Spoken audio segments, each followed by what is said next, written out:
Welcome back, students, to our very first experiment for Chem 102. My name is Professor El Hawari, and we will be going over the slideshow and videos associated with this experiment. So, the name of our very first experiment is called Physical States and Physical Changes of Substances.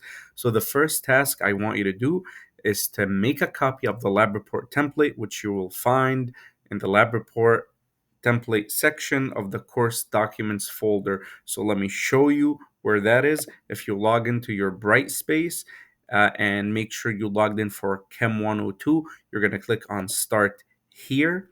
And once you click on Start Here, I want you to scroll down to here. 01 lab report template, the data sheet. This is what's important. That's what you need to make a copy of in order for you to complete this lab. So you're going to find a link. You can copy this link and paste it into a separate um, tab, or you can directly click on it and it will bring you to this page. Now, when you're here, the best thing to do is click on File and make a copy. Now, you see here, it is grayed out for me, but on your end, you should be able to see Make a Copy. If you're not able to do that, I want you to scroll down and click on Download, and then you'll be able to download this into your computer, and then you can take this template and edit it, and then you can actually submit it as the assignment. If you have any questions, please reach out to me and I'll be more than happy to share this document with you if you're not able to open it. All right, let's jump into this experiment and let me show you the lab report template. This is what you should have after you make a copy. The first thing I want you to do is put your name, put the date, and fill this as we're going. So, as you're hearing this video, I want you to fill this out so that by the end of the video, you should have it completely filled and ready to submit for grading. Very simple. All right, let's go back and let's present the slideshow for this experiment. All right, everyone. So, it's loading. Yes, as all of you are aware, this is an asynchronous class, but you're doing amazing. Keep up the good work and ask me any questions. All right, so again, as I said, the first thing I want you to do is put your name and date. And at the bottom of it, you see the name of our first experiment, Physical States and Physical Changes of Substances. All right, the next direction we have, it says in the box below, write one sentence that clearly describes the goal, what you hope to accomplish, and the method used, how you plan to do this to complete the experiment. So I'm going to give you the objective for today's lab, and I want you to write this in your lab report, in your data sheet. So you can actually edit this data sheet. So your next objective you're going to write in this experiment, we will examine substances and identify their state of matter and physical descriptions or properties. So, what I encourage you to do now is pause the video, write the objective, and once you do so, we are ready to move on to the next section. And very important, make sure to keep this objective in mind. Everything that you write in this lab, you are going to complete a quiz at the very end. So, make sure you follow along and write everything in your lab template data sheet. So by the time you're taking the quiz, you are able to answer the questions correctly. All right. Now the goal for this lab, I want you to come up with the goal. As you can see here, I left it blank. You can write so many things. You can write in this lab, I will observe different substances on my own to identify their states of matter and describe their physical properties. That's a goal right there that you can write. And again, you can write many goals. As you can see throughout this lab, our main goal is to identify substances and their states of matter. And we are going to talk about all of this now. All right. So this is the next section you are going to see in your lab report, in your lab data sheet. We have a list of equipments and we need to know their function. So we are going to go one by one. I want you to write the name of the equipment on the left And in the box to the right of it, you are going to place the function. The first thing we are going to talk about is the glass square. So under equipment, the first equipment we're going to talk about, which you see right here, is the glass square. Now, very important, what is the function of the glass square? In chemistry, it provides a flat, transparent surface for observing reactions and holding samples safely. Now, if you want to observe a reaction, but it's a violent reaction and it's producing a lot of fumes, sometimes if you place a glass square, you can look at the content safely without the contents spilling in your face. So that's the function of the glass square. The next equipment we want to talk about are the tweezers. So the tweezers in chemistry lab are used to safely handle small or delicate objects without direct contact. It happens a lot when you're performing an experiment. You do not want to touch the chemicals directly. A, for contamination. B, they might cause skin damage. So we want to use tweezers. The third equipment we're viewing today is the scopula. Now, the scopula is right here, as you can see on the slideshow. This is the third picture. Now, from its name, the scopula is used to scoop. So, scopula is used in chemistry lab to transfer or scoop small amounts of solid chemicals. Now, notice solid. We wouldn't use scopula to transfer liquids because first, the liquids are going to be dripping all over the scopula. So we use it primarily for solids. Another very important equipment in chemistry is the watch glass, which you see on the far right of your screen. A watch glass is used to hold small samples, and you can also use it to cover beakers. And also, you can use it to evaporate liquids in a chemistry lab. So, you can see this equipment is multifaceted. We can use it to do many things. It's also, the word is versatile. We can use it for many things in the chemistry lab. Again, I highly recommend that you're pausing the video as we're going and you are writing down the equipment and the function. The next very important piece in the chemistry lab is the beaker and the function of the beaker. First of all, it's a common lab container and it is used to hold, mix, and heat liquids during experiments. Very important. And this is probably the one equipment that you have heard the most about. Or this is the one equipment you need to keep in mind as you're wrapping up this course. By the end of the course, you need to know what a beaker is and you need to know the purpose of the beaker. The next set of equipment are the disposable pipettes. So the pipette is disposable because you can use it. It's used usually once and thrown away. It's used to transfer small volumes of liquids accurately and safely, and then you discard it. And the reason is to prevent contamination. And pipettes are not only used for chemistry labs, but they're also used for biology labs. The next important piece of equipment is the stirring rod. And from the name, the stirring rod is used to stir. It's used to mix chemicals and liquids smoothly and safely in the lab. There are so many reactions you want to start. There are so many chemicals you want to mix, and obviously, you're not going to use your bare hands. So, we use a stirring rod. The next equipment, which is very important, is the Bunsen burner. And as you can see here, the Bunsen burner produces a flame. So, the Bunsen burner is used to provide a controlled flame for heating, sterilization, and combustion in experiments. So, one thing to note, the color of the flame right here, it's blue, which represents a very hot flame. If you go right now to your kitchen and you turn on the stove, you'll notice it's a blue flame. And a blue flame you don't want to touch, it's very hot. So a blue flame is associated with a very hot flame. and we use again the Bunsen burner for producing a flame. And the word combustion, we're going to talk about combustion reactions in the future, particularly also in the Chem 101 class. If you're registered in that, you're going to hear it. Combustion is the name for the reaction that produces fire, combustion. The last equipment we're going to talk about, which is also very important, is the graduated cylinder.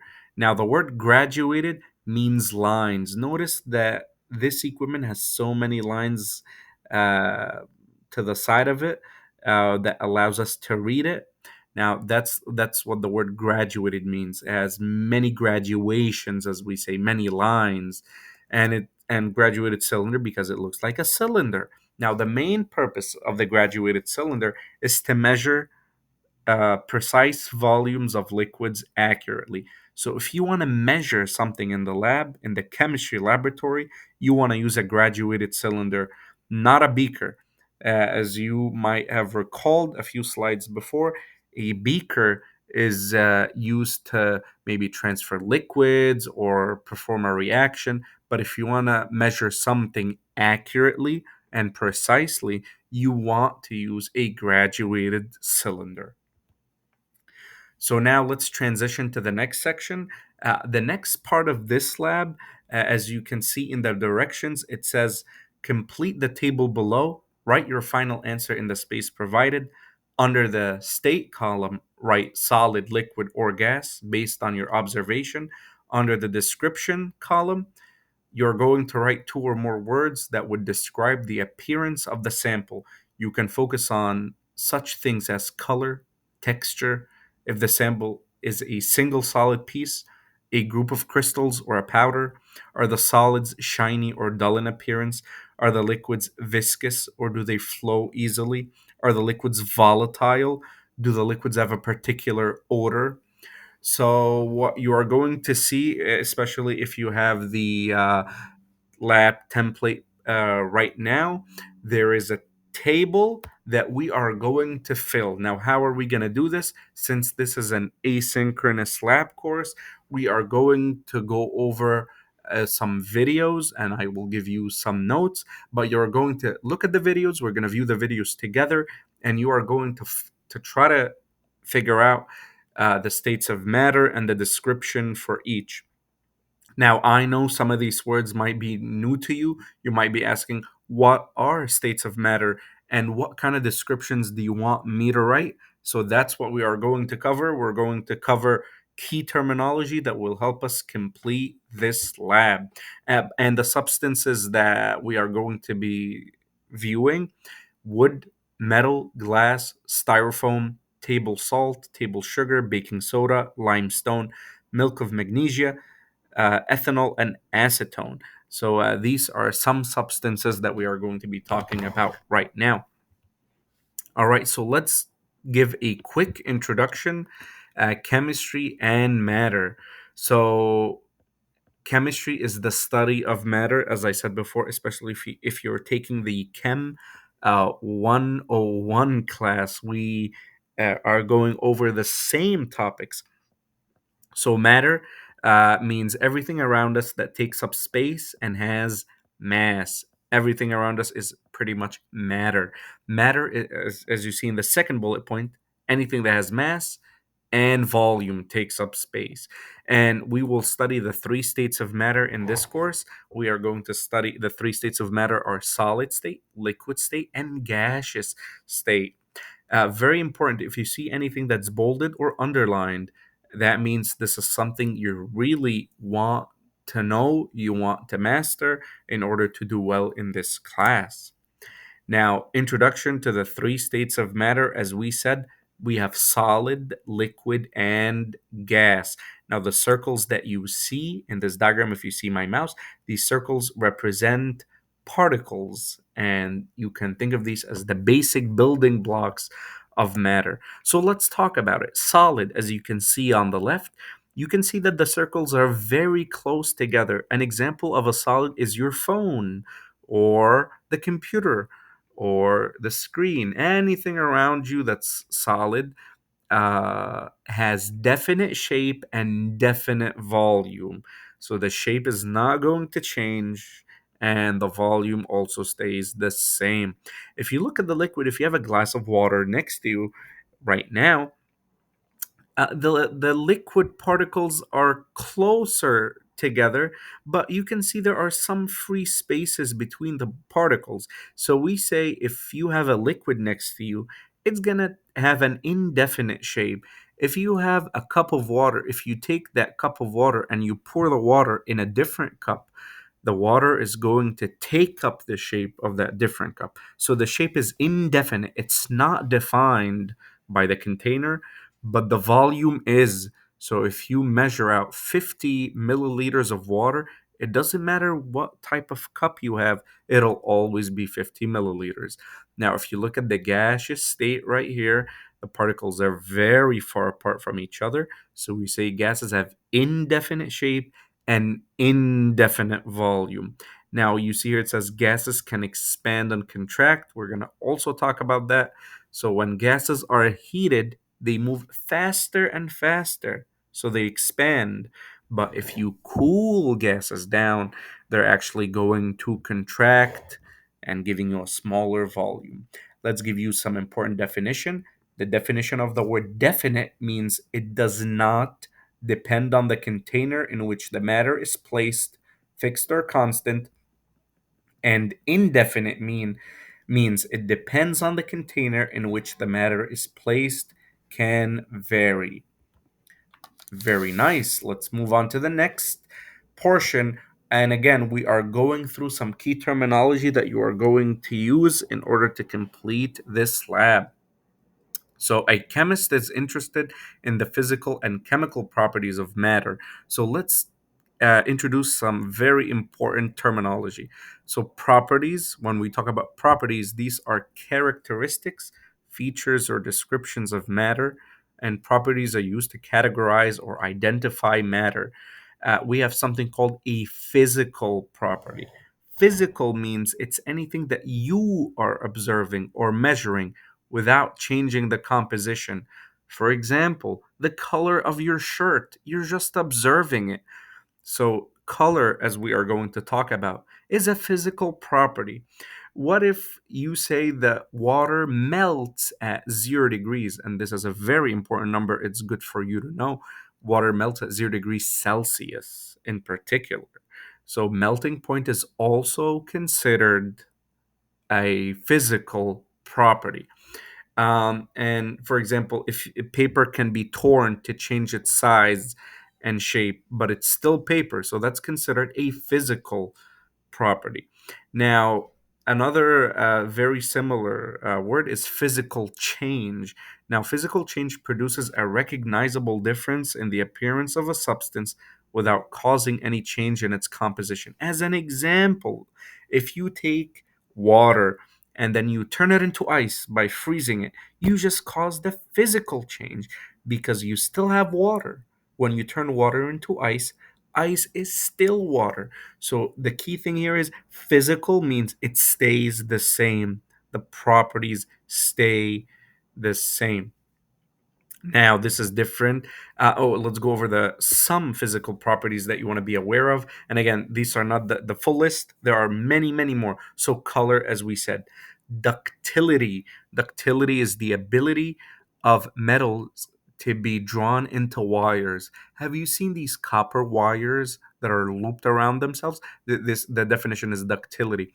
Odor or the smell. If you smell something, you're observing it, so that's a physical property. Melting point, boiling point, hardness, viscosity. Viscosity, and you're going to do this a little bit if you take physics, is the ability to flow, how viscous something is. The states of matter, believe it or not, is actually physical property, because when you go from solid to liquid, that's a physical change. Size is also physical. Luster, which means shininess, is physical. Elasticity, stretchiness, flexibility, texture, and volatility. Volatility means the ability to turn into vapor or to vaporize. For those of you who have used acetone before, which is the nail polish remover, will notice that as soon as you pour some acetone, if you wait a few minutes, it will evaporate. So we say acetone is extremely volatile. But if you have a cup of water next to you, it's not going to evaporate if you leave it for a long period of time. So water is less volatile. All right. So, again, more definitions for you. We talked about the definition of properties. Now, let's start to talk about chemical properties. Whenever you see the word chemical, think that something has happened, and the key word here is irreversible. You cannot bring it back. As an example, if you burn paper, can you unburn it? And the answer is no, you cannot unburn it. So, burning paper would be considered a chemical property, turning paper into dust. So, the definition for you for a chemical property, it describes how materials interact with each other or their environment to produce at least one completely new material. So when gasoline combines with oxygen at high temperature, it produces water and carbon dioxide, and that's called combustion. This is a chemical property. Or when iron rusts, which means iron is exposed to oxygen in the air, and rusting is a process that turns iron into iron oxide. It's a chemical change. And the definition of a chemical change, it's a chemical reaction that produces one or more, and the keyword is new materials with new unique set of properties. All right, so the question is, let's talk about physical change. As we said, solid, liquid, and gas is considered physical properties. And physical change, if we go from solid to liquid, as we said, if we have ice and we go into liquid water, do we still have water? And the answer is yes. So if we have a phase change, that's considered physical because you still have water. So that's why it's a phase change. Some terminologies it's important for you to know. If you go from solid to liquid, it's called melting. If you go from liquid to solid, that's called freezing. It's like turning liquid water into ice. If you go from liquid to gas, that's called evaporation. For example, if you take some water and you put it on the stove and you're heating it, you're evaporating it. If you take your gas and turn it back into liquid, it's condensation. And sometimes you see this happening at your window. When you wake up in the morning, sometimes you see the window, it's a little bit there, some droplets of water on it, which shows you that some gaseous water vapor in the atmosphere turned into liquid. Now, solid turning into gas, it's called sublimation, and gas turning into solid is called deposition. It's good for you to know these terminology. So, substances can typically be changed from one state into another if they gain or lose heat. Notice the color coordination. Red means you gain heat, and blue means you lose heat. And the amount of heat gained or lost to cause a state change depends on the identity. So if you have iron, for example, if you heat it, it's not going to melt because you need to heat it at a higher temperature. But if you take water, water is going to melt. If you take ice, it's going to melt at lower temperatures versus iron. So every substance has different properties. State changes are given a specific name depending on the starting and final states. For example, we have melting and we have freezing. The temperature at which a particular substance changes state is a characteristic, as we said, of a physical property, and it's used to identify the substance. And the final thing we're going to say is that the fundamental building blocks of matter remain the same during state changes. So the key thing is, and it's bolded right here, all state changes are physical changes. Okay, so here's what we need to do. If you go back to your data sheet, we have videos for these substances that you see here.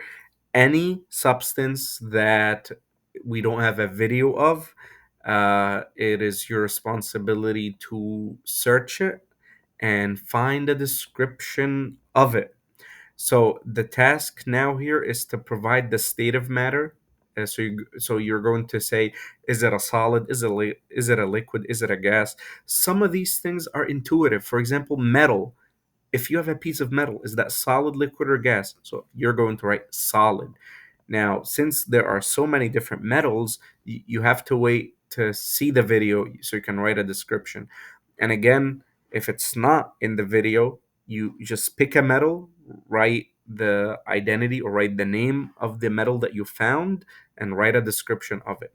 Now, for the description column, you are going to give me two or more properties. Keep in mind, two or more properties to receive credit. So, properties of each solid, you can talk about color, you can talk about texture, you can talk about shininess, hardness, or whether you have a single piece, large crystal, or a powder. And the fourth task is that in the description column, uh, we want two properties if we have a liquid. So again, you do two properties if it was a solid, two properties if it was a liquid. For liquid, you're going to talk about color, viscosity, and volatility. You're already giving some hints.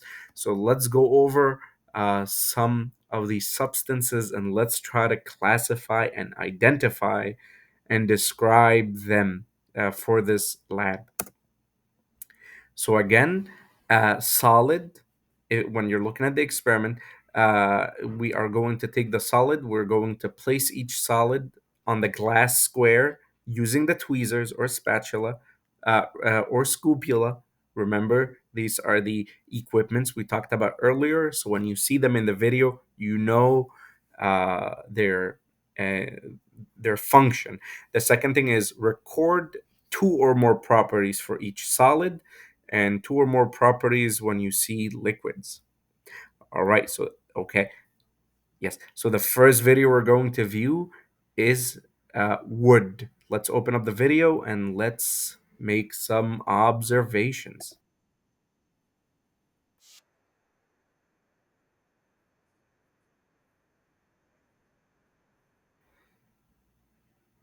All right, so you can see the wood being dropped on this glass square. So ask yourself, is the piece of wood solid, liquid, or gas? You're going to write solid. And as a description, what is the color of this piece? If you know, just put a color. I see it looks brownish, but if you see a different color, you can say you can write that color, and you can talk about the texture. Notice the texture is not smooth. It's a bit rough. And is it a single piece or is it many pieces? You can see it's a single piece. And is it shiny? Not really. It's dull, which further proves it's not a metal. So, right here, I give you four properties which you can write in your lab. Again, pause, you can rewind what I just said, write it in your lab report, and let's move on to the next video. All right. Okay, that's wood right here at the bottom. All right. Okay, this is now piece of metal. So I'm giving you the metal. All right, let's play the video.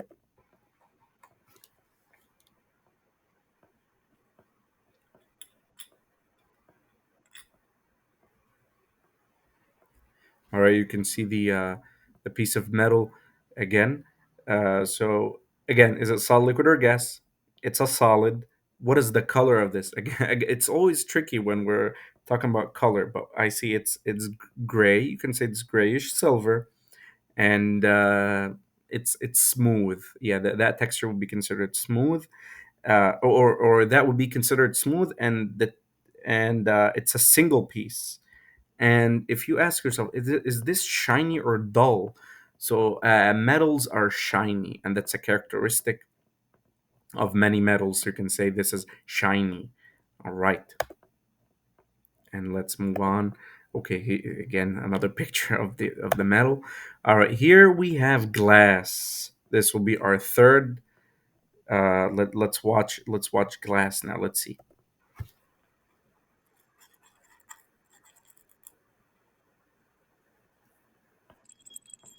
Believe it or not, these are glass beads.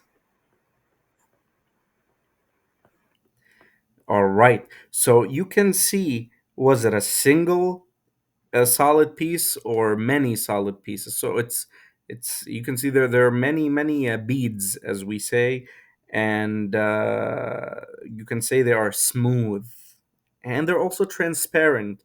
Again, you're not limited to the descriptions that I'm giving you. You can write them, and you can add any descriptors that you see fit. All right, next up, again, another picture I think is going to pop up. Yes, glass. All right. Next one we have is styrofoam. And let's play the video. So that's a piece of styrofoam right here. As you can see, it's a single piece. And ask yourself, is it a solid, liquid, or gas? You can see it's a piece of solid. And then for the description, you can write, well, what color is it? It is white. Now, is it smooth or is it a rough texture? You can see it is rough. It's not smooth. And is it dull in appearance or is it shiny?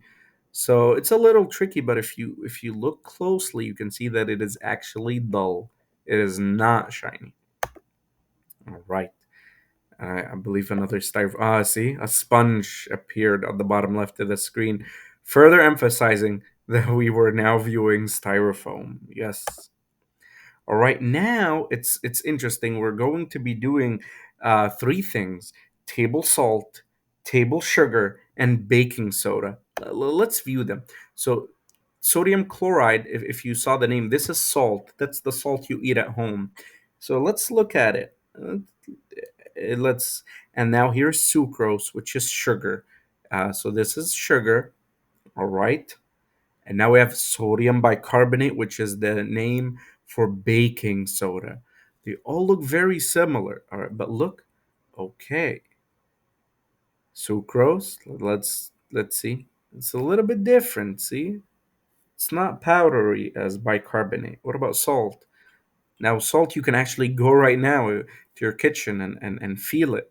It's not the same as baking soda. So let's start. Table salt, the first one. uh, you can say solid for all of them. Now, what's the color? Now, all of them are white, so you can write white color for all of them. And but let's specifically talk about salt. Now, if you look this right here, we call that a crystalline texture because it's these are crystals, not just these are crystals. These are crystalline structures and they're shiny. So some salts, believe it or not, are shiny. Let's talk about the sugar now. So you can actually go and and and feel sugar. If you have some sugar at home right now, you can also write their white color and their group of crystals, and they're also crystalline. They have a crystalline texture to them, so very similar to sugar. Some people mistake sugar for salt, and it's a big deal if if you're drinking your coffee or tea and you put salt instead of sugar. You can easily mix the two of them, but they have similar physical properties, but they have very different chemical properties, obviously. So let's see that the last one I want to, yeah, right here. Now, baking soda. Now, baking soda, is it a crystal? It's not really a crystal, it's actually a powder. So this has a powdery texture, it's white in color, and it's a little bit dull. If you look at it, it's a little bit dull. All right, so far so good. You're doing wonderful, almost done. So as you can see here, table salt, another name for it is called sodium chloride. It's good for you to know. Sodium chloride is the same thing as salt. Table sugar, the sugar that you eat is we have sucrose, and baking soda.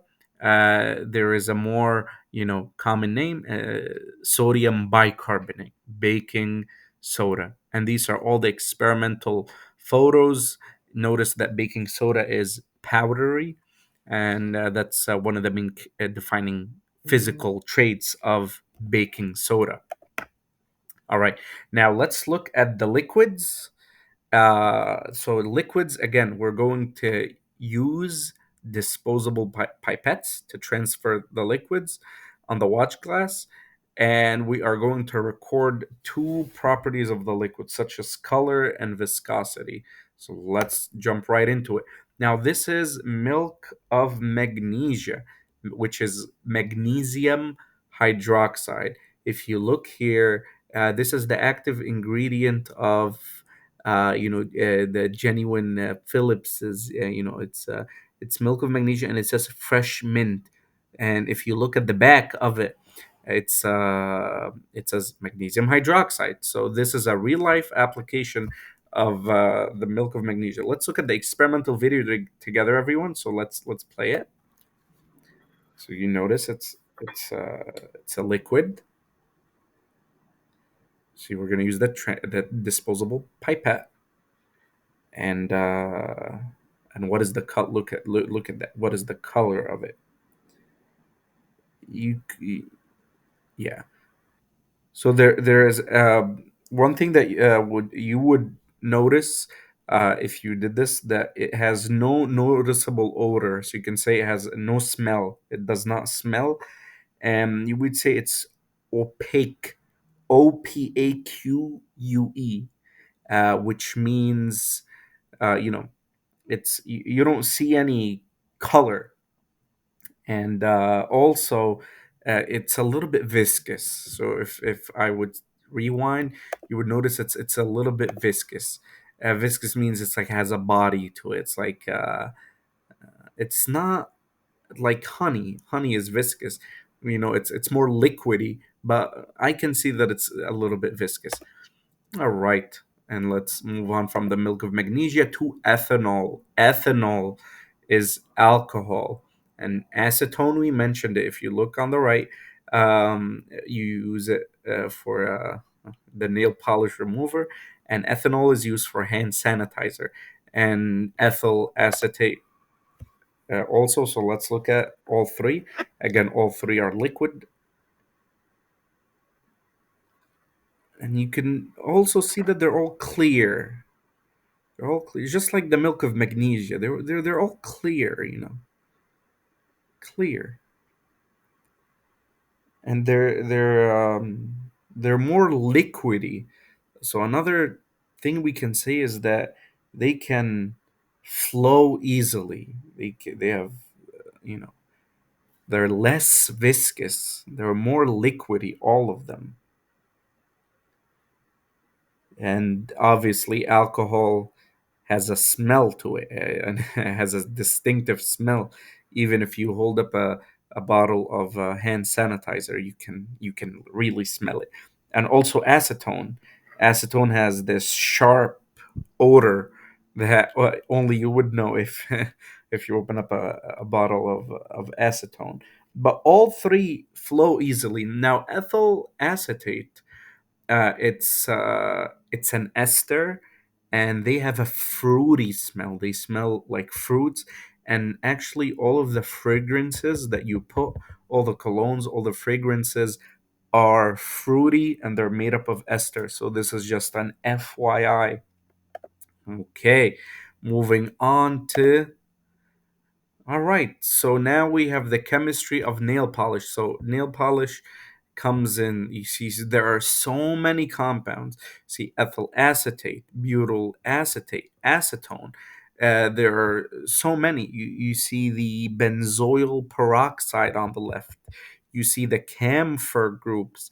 So as you can see, chemistry is all around us, which is something that we talked about in the beginning of Chem 101. And we this was the opening chapter.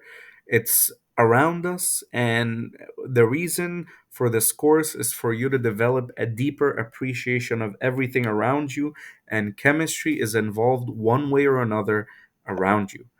All right, so we got more liquids. We got magnesium. Okay, let's see the videos that we have here. The magnesium hydroxide, the ethanol if we missed it, and you got the acetone. Acetone, we said it has this distinctive smell. All right. Ethyl acetate, this is that has the fruity smell. It's an ester. So this is the full.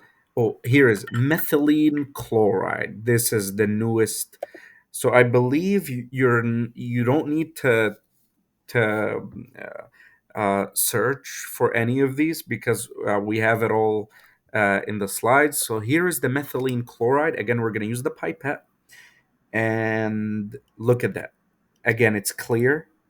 The color is clear, and notice it easily flows, and it doesn't have any odor. Now you have to be in the lab to smell it. Now this is water, classic, clear, and distilled means you can think of distilled means it's purified. It does not have anything in it, no minerals, no ions, nothing. It's just pure water. And we have mineral oil. Mineral oil will be a little bit different. Let's see. Mineral if you look at that, it does it easily flow? Not really. Mineral oil is a little bit, what's the key word? What's the word? It's a little bit viscous. Mineral oil. And it doesn't have any smell to it. So it's odorless, and you can see it's also clear. All right. So you can see that it's these are all the experiments. Methylene chloride. Now notice, even though the distilled water is in the lab, uh, part of the safety procedure is that you never want to drink or eat in the lab, even though it's labeled water. And one look at that. Look at the look at the acetone. It's evaporated. What's the word here? Volatile. Let's look at the alcohol. We still have some alcohol left, but if we compare all of them, the acetone is pretty much gone, which you can write for the description under acetone in particular is that it is a volatile liquid. If you leave it, it will evaporate very easily. Very easily. All right. And again, this is a recap. Very, very important. We're stressing it. When you go from solid to liquid, liquid to gas, or gas to solid, this entire process is physical, and it's a physical change. And the reason is when you change from one state to another, you still have that substance. As an example, if you go from liquid water to ice, you still have water. So that's called a physical change. And so here, the experimental video, let me show you some physical changes. So this is solid ice melting. So we have a piece of ice, and we're having it melt, and it's sitting on something called the hot plate. So the hot plate is like your stove in the chemistry lab. Notice, ask yourself, what substance is in here? So this is water. So that's why it's a physical change. Again, physical change. Very important concept. Now let's look at evaporation of liquid water to steam. As you can see, there is steam coming up. Now ask yourself, what substance is the steam? The steam is water. So since it's water, we say this is a physical change of matter. Now, you see, we're heating it on the hot plate in the lab, our QCC, the lab. So it's yes, physical change. All right. Next up, let's move on to the next slide. All right, and this is the last thing. This is the last requirement. Right now, you should have every single box filled for your first lab report. And the last thing is right here. It says in one or more paragraphs, we want to summarize the results of this experiment. So you want to write it in full sentences. Avoid using bullet points. We don't want to see bullet points. We want to see paragraphs. We want you to describe any trends that you saw. Make any effort to support your statements by referring to the theory and the discussion. For instance, how can you tell that you observed physical properties and not chemical properties? Is the change of liquid water to steam physical or chemical? You can talk about the viscosity. You can talk about the color. You can talk about the states of matter. So pause, go back, and talk about. That's why we reviewed some of these important terminology and important concepts so that in task 5 you can write one or more paragraphs. And here are some announcements and reminders. So that you are expected to complete the following before our next video. Make sure to, if you're here, very nice. That means you've watched the video. What you need to do is complete the quiz that's based on this video and submit the lab report that you were filling out as we're going.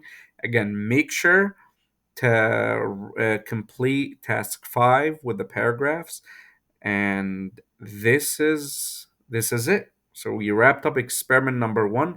Thank you all for coming and hope to see you soon.